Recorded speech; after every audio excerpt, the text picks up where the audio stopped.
And the experimental American film director David Lynch has died at the age of 78. He was known for films such as The Elephant Man, Blue Velvet, and the 1984 version of Dune, plus legendary TV show Twin Peaks. His family said on social media, there is a big hole in the world now and he's no longer with us. But as he would say, keep your eye on the donuts and not on the hole. With another breaking news story, sad news coming in, the American filmmaker David Lynch, who has died at the age of 78. And he was best known for the surrealist TV series Twin Peaks and also films including Mulholland Drive and The Elephant Man. He received 3 Best Director Oscar nominations and he won a Lifetime Achievement Oscar in 2019.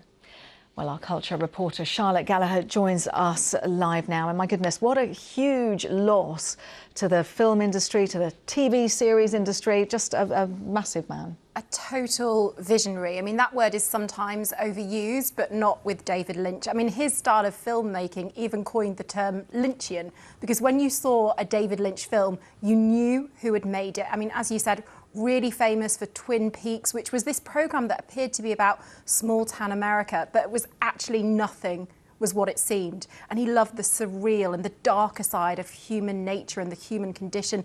Other films like Eraserhead in the 1970s, Blue Velvet and Mulholland Drive, and so many stars have worked with him over the years, and no doubt we'll be hearing from them very soon, paying tribute to him.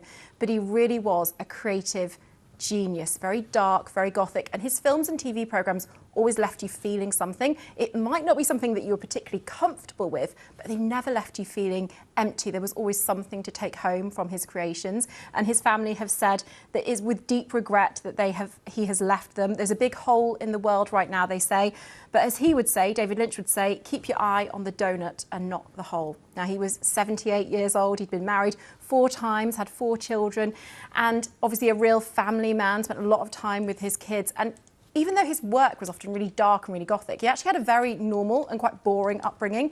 He was brought up in Montana, in Missoula. He was a member of the Boy Scouts. So he'd said he didn't really know where these darker creations came from because he had a very normal family life, but a real creative genius. As I said, he'd suffered from emphysema. He was a lifelong smoker and he had this chronic lung condition.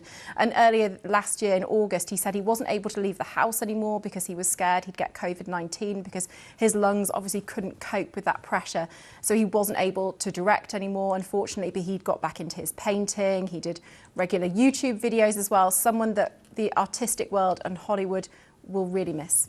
Well, for people of a certain age like me, I mean, Twin Peaks was just such viewing. Just when it comes to the huge loss, we're expecting lots and lots of tributes, of course, but that idea, the Lynchism, of course, you remind us of his absolutely unique style and the idea that you're not comfortable necessarily watching what he's doing, but you can't stop. No, exactly. It really draws you in. The world of Twin Peaks really drew people in. People were desperate to find out what had happened to Laura Palmer, of course, who was this pivotal character that everything kind of revolved around, but the strange and the obscene as well featured really heavily in Twin Peaks. And in fact, it came back a few years ago. They did a remake, they revisited Twin Peaks, perhaps not as critically acclaimed as the first one, but still cult viewing. And that's what his films are really known for, the cult appeal. And of course, he directed the first Dune film. So Dune, which we saw earlier last year with Timothée Chalamet and Zendaya, they were the remakes of the first Dune, which David Lynch directed. Oh my God, of course. And that's something that I've just rewatched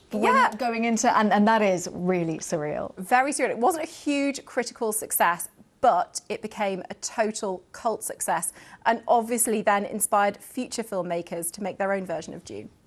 Charlotte, thank you so much for just talking us through and reminding us of the works and the artistry of David Lynch, who very sadly has passed away. Charlotte Gallagher, thank you so much. Of course, tributes will be coming in.